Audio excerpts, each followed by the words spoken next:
Thank you. Okay, thank you. Thanks for everyone to come in this room. It's crowded, so it's really cool. Today we are going to speak to you about Symfony 2 at BlaBlaCar and how we scale for 25 plus million members in 22 countries with Symfony 2. First of all, I'm Ben. I'm at BlaBlaCar for 2 years and I'm a lead engineer. And I'm Oliver, and I work for BlaBlaCar since more than 4 years now. Okay, and for those who don't know BlaBlaCar, basically we are a ride-sharing company. We put people in relation to split the cost of a ride. If someone wants to spend, will spend 100 euros in a trip, he will take 3 people with him to spend 25 each, and then it will be cooler for him to not spend his money. We started in 2009 with no members, and now we have more than 25 million members in last year, and now I think we are over 35 millions, so it's quite a huge traffic.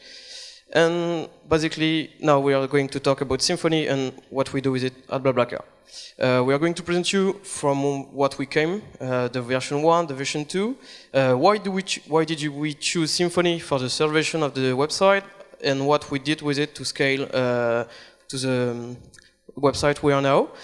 Then we are going to present you some traps that we fell in and what we are doing right now with BlaBlaCar. But to start, let's talk about the past. As I work for BlaBlaCar since more than 4 years now, I was here near the beginning, and as you can imagine, we didn't start directly with a Symfony 2 application. The first version have been built by Frédéric Mazola, which is the PDG, CTO, the founder of BlaBlaCar. And I don't know if you know Mambo, but it's the ancestor of Joomla, so it's very old. And today we still have some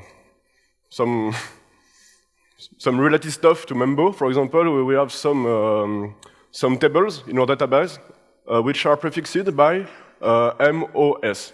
Like Mambo OS. So here it is, the first version of BlaBlaCar. As you can guess, it was just a POC, just to test that everything can work.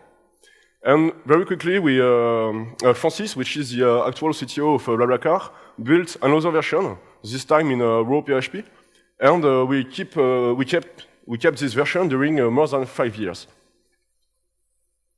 Here it is. It's a bit better than the previous one, but still it's not very beautiful. With this version, so version 2, we opened quite a lot of countries, 3 of them, Spain, UK and Italy. And we reached 1 million members with the second version. So even if it wasn't perfect, it worked very well. Here is an example of what we had in this second version. We had one PHP file with near 4,000 lines. And as you can see, 69 functions, and one of this function was near 1,000 line length. I'll let you imagine when you have to update this function. Of course, it was a nomad framework, if we can call this a framework, and obviously, no test.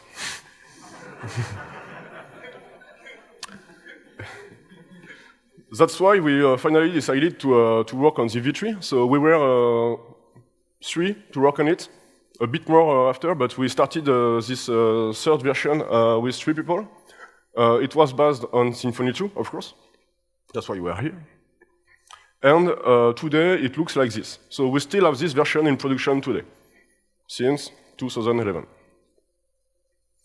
We opened, of course, a lot of new countries, as you can see. Today, we are present in 22 countries. And yeah. And why did we choose Symfony? For a lot of reasons. First of all, for the community, because as you can see, there is a very huge community around the Symfony framework. And it was it was a reason to choose this framework.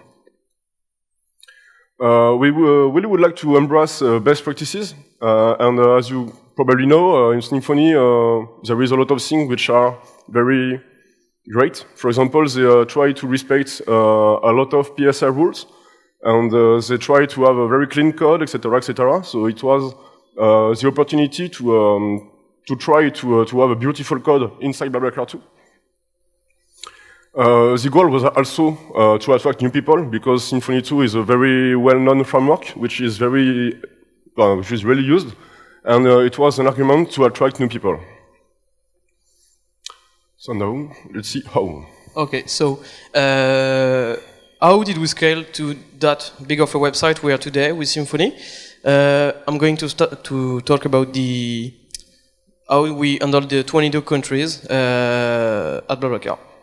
So we have 3 questions. Like, we could have done one code base for each country. So we have 22 repositories with the same BlaBlaCar code to maintain. It would have been a pain to maintain everything, because everybody knows that you don't duplicate code everywhere to maintain it each time you want to modify something. We could have put hard-coded condition everywhere in the code. Like, okay, if you are in Ukraine, you have this kind of text. If you are in France, you have this kind of text. It would have been a pain too to maintain. And the last choice was configuration and context based on the URL you land with on BlaBlaCar. And so, of course, the last choice was the good one, because it will be the simpler and easiest to maintain and implement. So basically what we did, each time someone lands on BlaBlaCar, it goes to the Symfony parser, which parses the request. And then we have a listener that is listening to every request there is on the website. And in this listener, we just choose the correct configuration we want based on the URL the guy have. Like, if he's on the API, if he's on the web mobile, and if he's with the .ua, it will land on the Ukrainian website. If he's with the .fr, it will land on the French website. And then we will load all the configuration related to this country, all the specific stuff. And then it goes to the basic Symfony flow, and we send the response to the guy. The configuration is one file for each country, a big YAML file with over 100 keys. We configure every time we want to open a new country, which is kind of long, but it's just a needed step. We have inheritance with default configuration. If you do not want to override this for a new country, you don't. And we also manage the metadata and the toggling of features inside.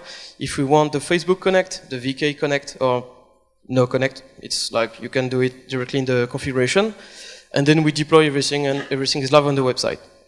A configuration file looks like that. You cannot really see it, but it's just a YAML file with a lot of configuration, like the time zone, the email for the reply, and all kind of stuff. So the configuration, we overrided we extended a new class of the controller, the default one of Symfony, on which we have added the method getConfig, which is pretty simple because it's only do a get inside the service container to get the main config service, which is an array and an array access, and we just take the key we want and return it. And we can also do it in the view, which is pretty easy because we can directly from the view of the context of the website and include some templates given on the configuration we have. So it's basically like that, just a if with the configuration service. Oh, and we can do stuff like this with the service. As you can see on the Polish website, which is on the left, we have the Facebook Connect and the email Connect. And on the Mexican website, because of some product reason, I think, we don't have the email Connect and we only have the Facebook one. The second step is when we have a lot of code, how do we manage event and cascade of events, like when you create something. In Symfony, there is a great thing, which is the event dispatcher, which is dispatching event. So it works like that. You have an event, you just throw it to the event dispatcher, and it will take care of itself to dispatch the event inside your application. So you have to register some listener that will listen to a specific event, and then the event will be transmitted to this listener in a synchronous way. and you will be able to execute some dedicated code inside. For example, if the user A rates the user B, we will have a new rating event, which will be sent to the event dispatcher, and we have the listener for the grade of the people. If he's a newbie on the website and he receives a new rating, it will be, for example, promoted as an expert. And same stuff for the user B. So with the event, we are able to recalculate the grade of the guy, and we are also able to send the rating to the moderation flow because we don't want the user to be rough with each other. So we have to check the content of the rating. The sending an event is pretty straightforward. In everything, you get the event dispatcher, which is a service inside Symfony, and you dispatch the event with the name and an object linked to it. To listen to the event, you register your listener, like I did for the moderation one, and you just tag it with the kernel.event_subscriber tag. And the listener is just a class in which you register the event you want to listen to, and then you just add a method name on which the Symfony event dispatcher will throw the event. It's just an array returning method's name for a specific given key, which is the event name. There is some pro and some cons for dispatching events. It's perfect to decouple your code inside the app because you will have some events triggered by one place impacting almost everything without having a lot of methods calls in the manager. For example, when you create a new rating, you can do some small listeners that are easy to understand and easy to test, and also easy to maintain because it's small and it's dedicated. And it's easy to dispatch events outside the application with that stuff. And I'm going to talk to you about it in 1 minute. Sometimes one of the downside of the dispatching event, it's really hard to follow the flow. If you have one event that is listening, that is listened by, I'd say 20 listeners, and everything is doing some stuff with it, you are really lost, and sometimes it might bug, and you are going to have a hard time to debug everything. And you also need to be really rigorous with all the rules because you don't want to have 10 kinds of different listeners that are working not in the same way. You really want to have the same stuff everywhere in the app. And one last thing, in the listener you should avoid using entities like doctrine entities. You should keep them small and dedicated to be able to maintain and to move them. And you should also limit dependencies, like you want them to be working alone. So, the high traffic. With 25 million members, we have sometimes huge peak of traffic, and we have, along the day, the traffic is rising until the 5 p.m. in the afternoon, and then the website might become slow if you do not do anything for it. So, we have a problem. The response time is way too high, and we're sad. So, what do? All the side tasks, if they can be done asynchronously, we do them asynchronously. Basically, if we want to send an email, we don't have to build everything like the template, the email, the connection, everything to send it to the email provider. We just want to say, okay, send me an email, and it will send the email somewhere in the universe. So, what did we need to do is to find a tool to transmit the messages, the event, and to create some workers to listen to them, to do the action, to do everything, and use the event dispatcher because we are already using it for a lot of stuff, and we just want to do all the stuff we do related to the event asynchronously to relieve the main app from all the load it has when we have a huge peak of traffic. So, we decided to use RabbitMQ, which is a message broker. It's a well-known message broker. It's working pretty well. It's in Erlang, it's fine. Sometimes it crashes, but it's fine.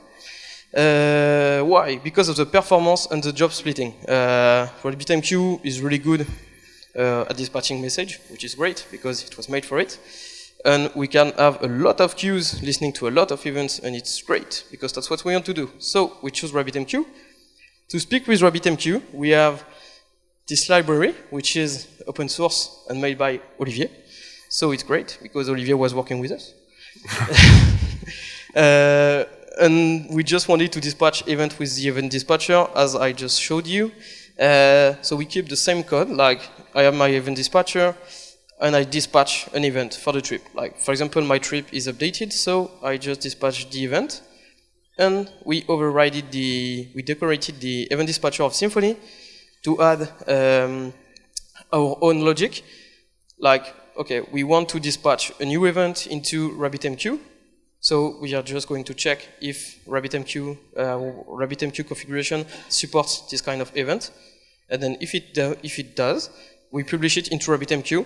And the main application doesn't care. Like, it's okay, I just send it the event, I don't know what happens, I don't know what happens after, and I'm just going to be fine with it, it's fine, I'm fine, everything's fine. And then we keep the normal flow of dispatching the event inside the app to avoid breaking anything existing, and sometimes we do not want to do some asynchronous stuff, so we keep the normal flow. For example, when I want to send an email, I'm just building the new email class, which contains the name and the template of the email, and I call a publisher, which is publishing the email. So it will dispatch the email inside RabbitMQ on a specific exchange and a specific routing key, which are used to route message into the specific queues. And the email will be built using a worker later on, with the context we provided with the email, like the user ID I just sent with it. Will be used to build all the context needed for building the email without the main app having to build all the data, all the template beforehand. It's just like, okay, I just want to send the email, send it, thank you. And what is great and what is bad with asynchronous event, of course, it's perfect to decouple the code outside the app. Like, you have many apps to maintain, and so everything is dedicated to its own task. You can have small workers, which are easy to understand, easy to develop, easy to deploy. It's easy to dispatch events outside the application because of the event dispatcher. You have separate projects and separate deployments. You don't have to deploy your main app, which might take 30 minutes to deploy. You deploy a small app, which takes 1 minute to deploy. And it's scalable because you can deploy a lot of workers at the same time. You can deploy a lot of numbers of the same worker without impacting anything.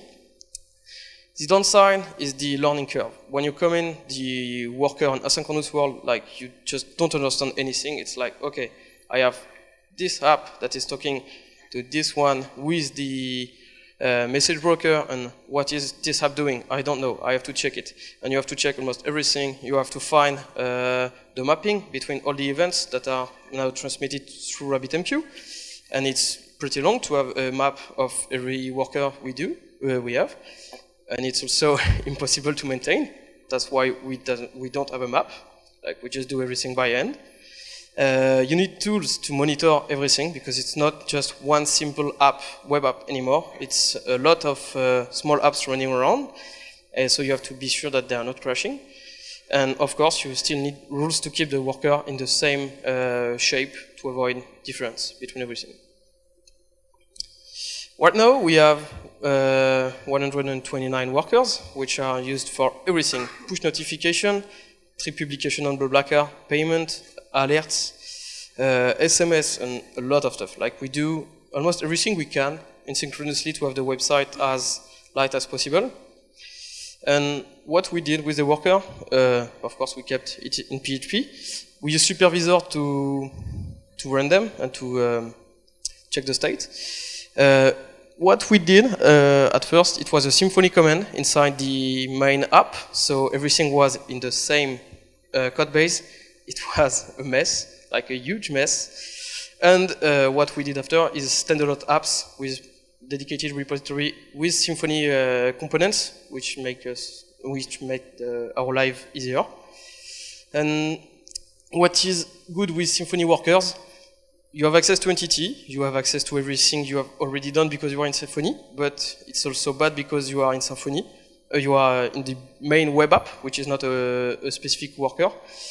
You have to bring with you an entire Symfony, like the template, like everything, but you are just wanted to run a CLI app.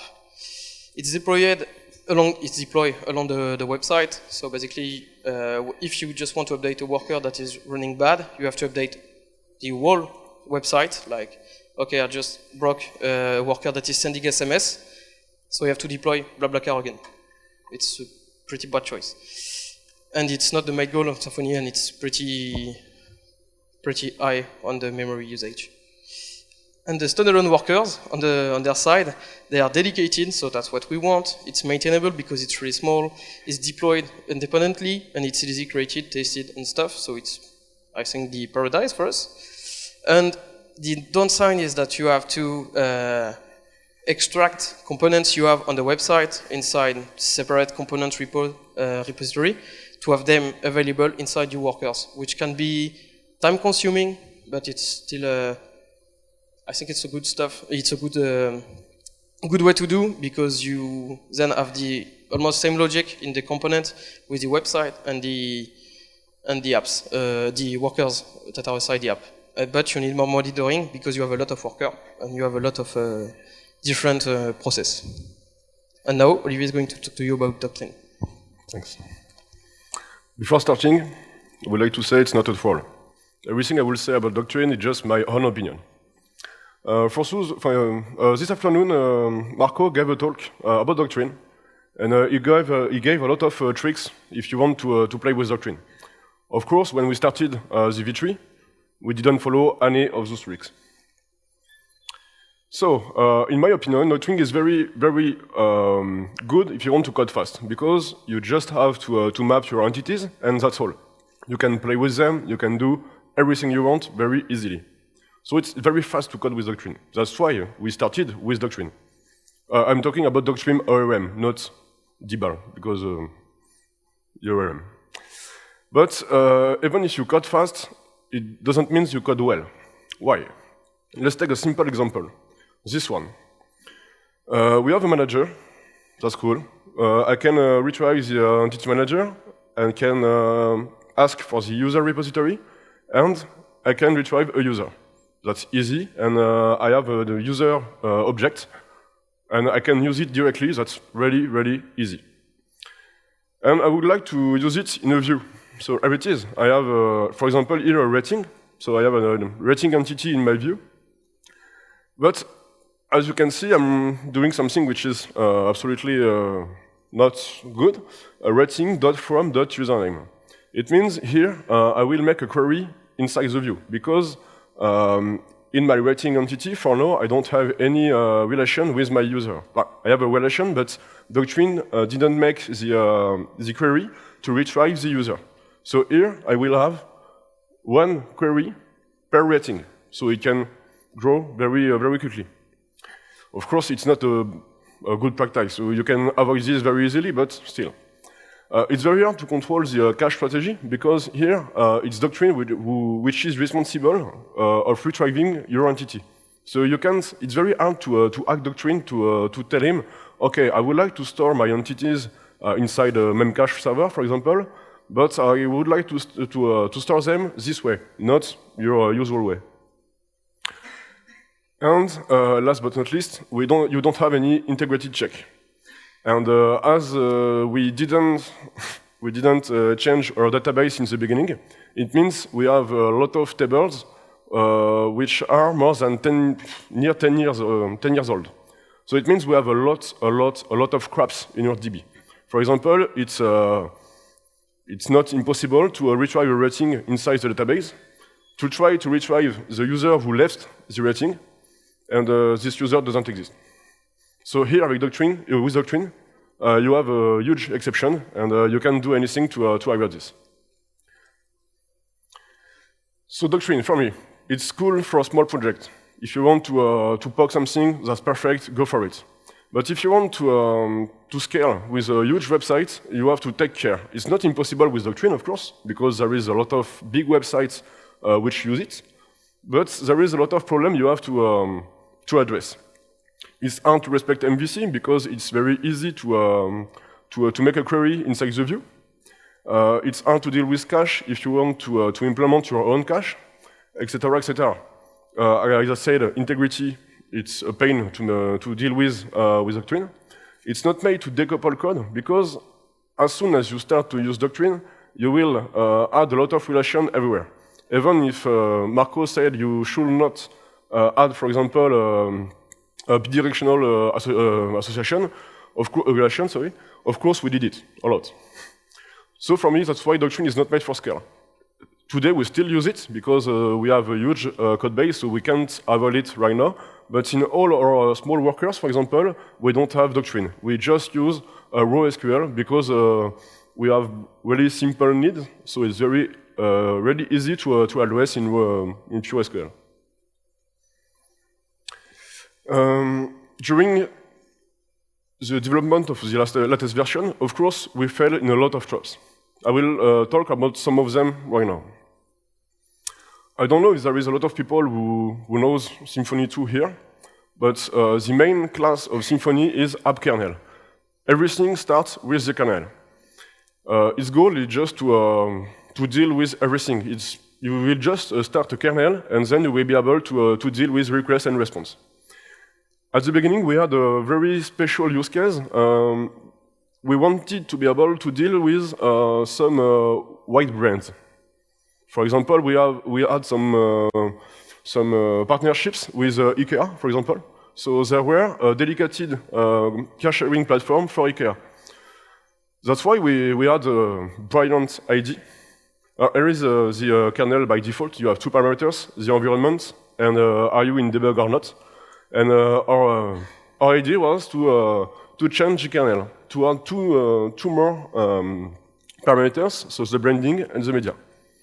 Because it looks like very great. So you start a kernel which is dedicated to IKEA, with the configuration which is specific to IKEA, and only for mobile. It looks like something great, but it's not. We had a lot of troubles with this, particularly for everything which is related to asynchronous, because each time you start a worker, you're stuck on branding and the media. You can't change it easily. You have to shut down the whole application and to start it again. Anyway, just never touch at the Symfony kernel.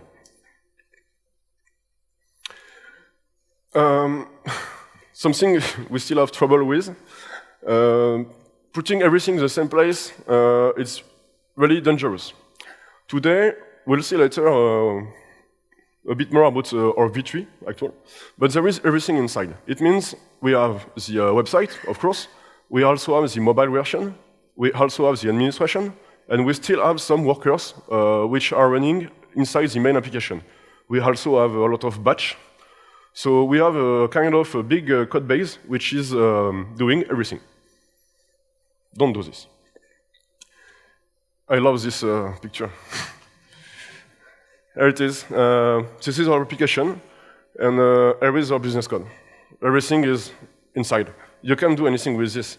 You have only one application, everything is inside, and you can split it easily. Let's say you want to create a dedicated application, or I don't know, a dedicated worker to deal with a business need.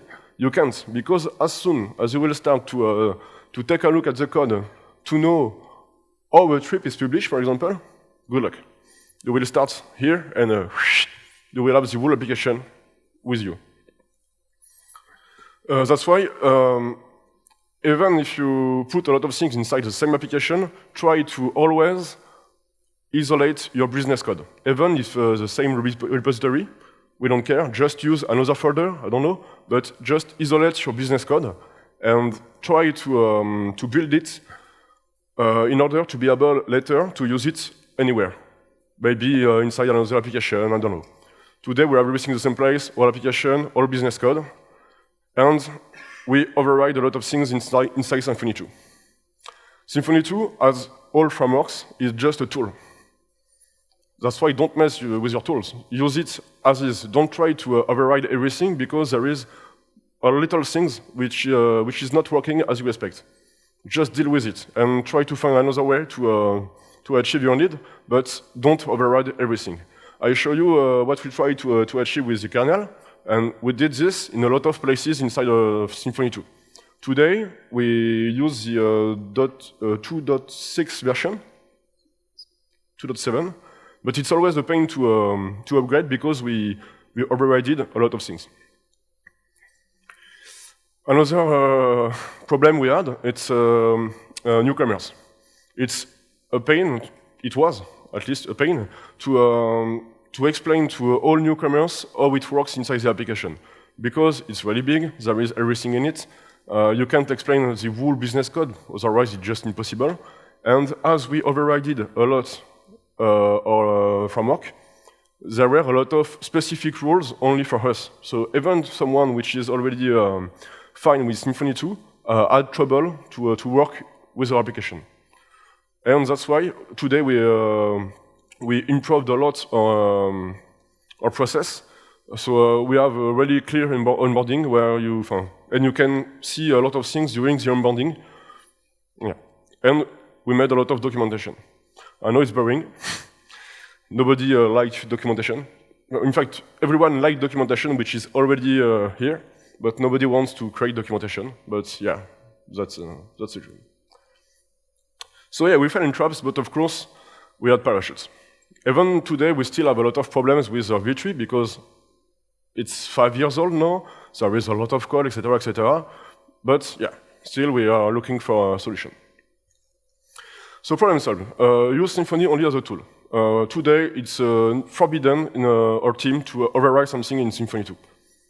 At least you can do it. Well, you can do it, but you have to ask the opinion of a lot of people. We worked a lot on the onboarding to have a lot of people who are comfortable with our application when they arrived at BlaBlaCar.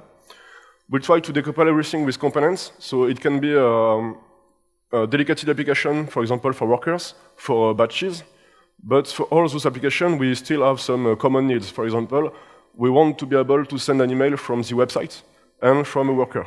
So that's why we have a component which is used by several applications. But today, we still have a one big application and we lack of documentation, as nobody wants to write it. Here and now. So today, here is our application. We have more than 40,000 commits. Yeah. So that's huge. That's more than the double of Symfony, for example. It doesn't mean anything. It's just a number, but it's just to show how big is our application. We have 500,000 of line of sorry, so that again. We have more than 500,000 of non-commented line of code. So it's really a line of code. That's huge again, and nobody inside the company, inside the tech team, know everything inside the application. At the beginning, it was cool because we were a few people, and everyone was aware of everything, so it was perfect. Today, just impossible. We need 20 minutes to run all unit and functional tests. In fact, it's way more like this because we use a CI tool, and we split all our tests in five. Okay. So we have five dedicated machines which run tests in parallel. And we still need 20 minutes. We need near 30 minutes to deploy the application, because we need to deploy it on a lot of we need to deploy a lot of containers because we are using containers everywhere. And yeah, that's a pain to wait for your application to be deployed. So it's too big, as I said. It's way too big. But as I said, we are working on it. We have a lot of solutions, as I say, components, dedicated application, etc., etc. So we have the solution, but we need you to implement it. And we are here. So if you want to join BlaBlaCar, don't hesitate. And thank you.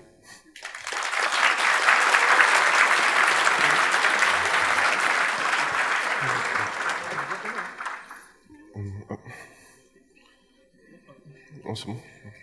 Are there any questions? Yeah? There, please.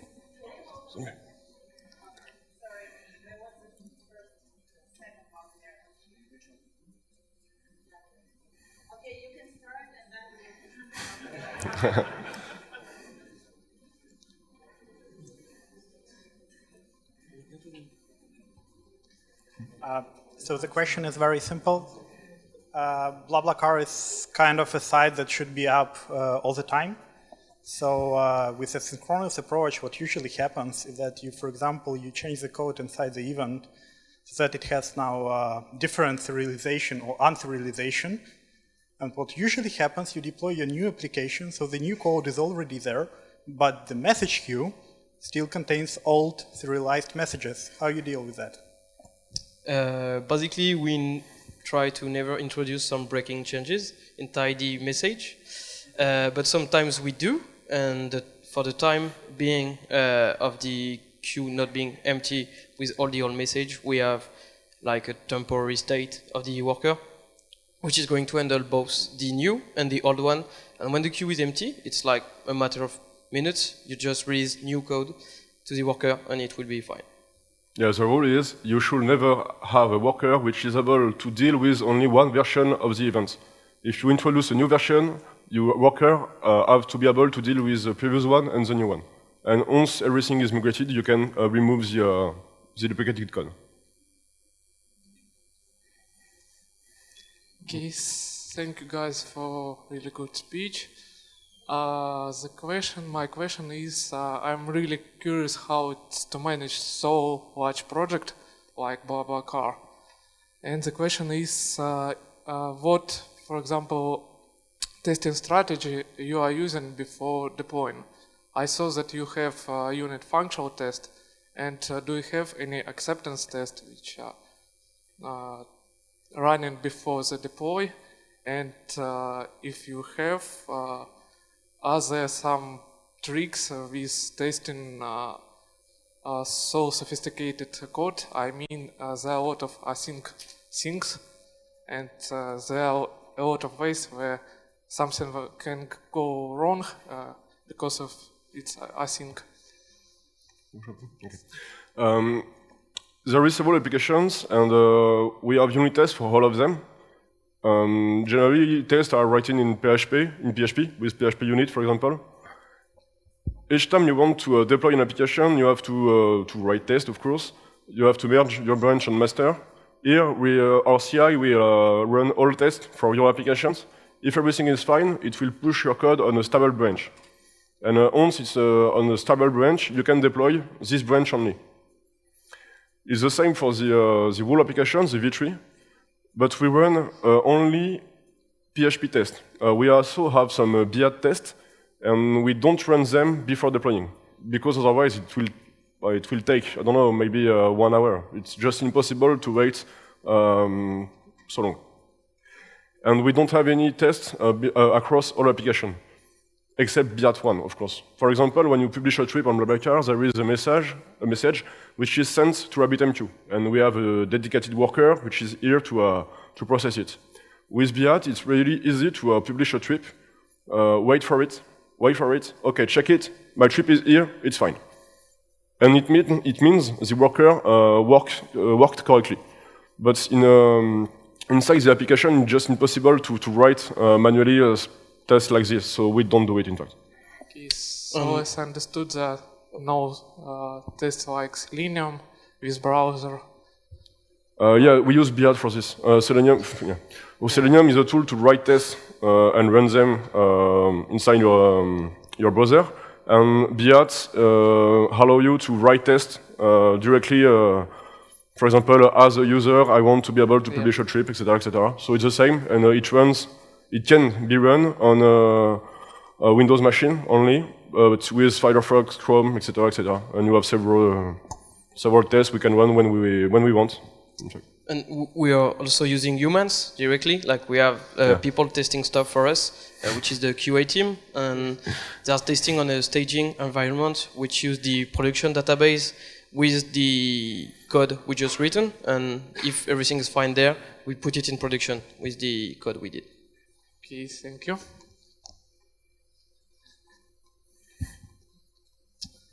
Hello, thank you for the speech. I have one question. Your application contains a scheduled job, and who adds these jobs in queue? Can you repeat, please? Didn't understand the end. Your application contains scheduled jobs. Uh, Yes. Who adds these jobs in queue of RabbitMQ? Okay.